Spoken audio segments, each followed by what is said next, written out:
Hello भाई लोग, welcome back to anime prime vlogs. आज देखने वाले हैं dusk beyond the end of world का एपिसोड 1। एपिसोड 0.5 हमने पहले से ही अपलोड कर दिया है, तो जल्दी से स्टार्ट करते हैं। एपिसोड की स्टार्टिंग में हम अकीरा को लटका हुआ देखते हैं। अकीरा को नहीं पता था कि बस आंख बंद कर खोलने में ही पूरे 200 साल बीत गए हैं। अकीरा जब होश में आया तो खुद को एक टूटे हुए कैप्सूल से गिरते देखा। बाहर की दुनिया पूरी तरह से नष्ट हो चुकी थी। अकीरा को पता नहीं था कि उसके जागने के तुरंत ही कोई उसे सीक्रेटली देख रहा होता है। तभी एक पत्थर अकीरा के सिर पर गिरता है। तब उसे लगता है ये कोई सपना नहीं बल्कि हकीकत है। तभी एक आदमी और एक लड़की अकीरा के पास आते हैं और अकीरा को गॉड कहकर बुलाते हैं और उन्होंने बताया कि ये खंडर अभी हुए भूकंप से टूट गया था, इसीलिए वो चिंता में देखने आए थे। उन्हें उम्मीद नहीं थी कि उनके भगवान जाग गए होंगे।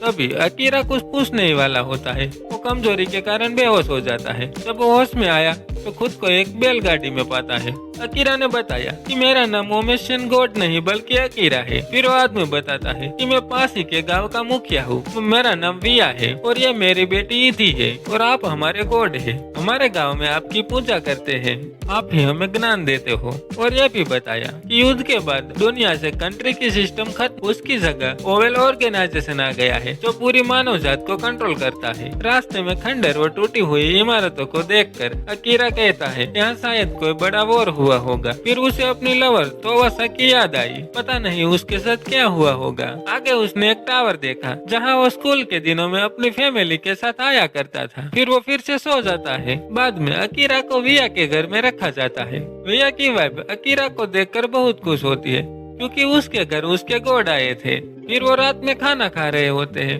लेकिन रूल्स के मुताबिक किसी भी अनजान व्यक्ति की रिपोर्ट ओवेल ऑर्गेनाइजेशन को करनी होती है, वरना उसे एक बड़ा क्राइम माना जाता है। लेकिन विया का बेटा कहता है अकीरा की रिपोर्ट ओवेल ऑर्गेनाइजेशन को करना सही होगा, वरना इससे पूरा गांव खतरे में पड़ सकता है। लेकिन विया की वह बहुत गुस्सा हो जाती है और कहती है अकीरा जब तक इस नई दुनिया के माहौल में ढल न जाए तब तक कोई भी ओवेल ऑर्गेनाइजेशन में रिपोर्ट नहीं करेगा। अकीरा पूछता है कि वो कितने साल से कैप्सूल में सो रहा था।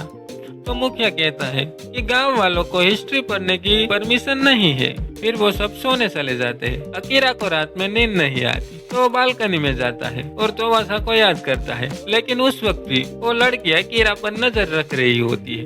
उसी रात मुखिया का बेटा अकीरा की खबर ऑर्गेनाइजेशन को दे देता है। फिर अगले दिन तोवासा के बारे में पता लगाने के लिए अकीरा ने ईदी से कहा मुझे बाजार ले चलो। यह कल्चर अकीरा के लिए बहुत नया था। अकीरा ईदी से पूछता है यहाँ कहीं बुक मिल सकती है, लाइब्रेरी जैसा कुछ है। ईदी कहती है कि स्कूल में बहुत सारी बुक्स रखी हुई है। लेकिन स्कूल पहुंचकर अकीरा निराश हो गया क्योंकि वहां पर सिर्फ नॉर्मल टेक्स्ट बुक थी, क्योंकि बाहर की जानकारी पूरी तरह से पाई गई थी। इसीलिए अकीरा सोचता है क्यों ना वो ब्यूरो के लोगों से बात करे। लेकिन ईदी ने बताया कि गांव में ब्यूरो के लोग नहीं आते। वापस लौटते समय उन्होंने देखा कि दूर बहुत सारे लोग इकट्ठा हुए थे। अकीरा को लगा कि कोई शादी हो रही है, तो ईदी ने बताया कि वो एलसिया कर रहे हैं। अब इस वर्ड में मैरिज का कॉन्सेप्ट नहीं था, बस दो या दो से ज्यादा लोग अगर एक दूसरे को पसंद करे और शपथ ले तो वो पार्टनर बनकर लाइफ लॉन्ग साथ रह सकते हैं।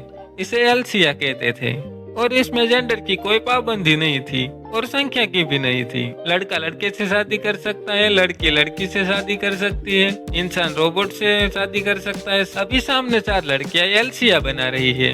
अकीरा को ये देखकर गहरा सांस्कृतिक झटका लगा। तभी उसे तोवासा की एक ऐसी ही बात याद आती है जिसमें तोवासा कुछ ऐसी ही बात बता रही थी। फिर वो दोनों गांव लौटते हैं। तभी मुखिया की पत्नी अकीरा को एक खराब मशीन ठीक करने को कहती है। अकीरा ऐसी इलेक्ट्रॉनिक चीजें रिपेयर करने में एक्सपर्ट था, इसीलिए उसने तुरंत ही ट्रैक्टर को ठीक कर दिया। लेकिन तभी ओवेल इनफाइड इंस्टीट्यूट के कमिश्नर कैनिस आ जाता है। रिपोर्ट देने वाला मुखिया का बेटा ही था, लेकिन उसने यह नहीं सोचा था कि उसकी चुगली का क्या भयानक परिणाम आएगा। कैनिस ने अकीरा को फोर्सफुली अरेस्ट करने का आदेश दिया। अकीरा के पास भी कोई ह्यूमन राइट नहीं थे। कैनिस अकीरा को फोर्सफुली पकड़ लेता है।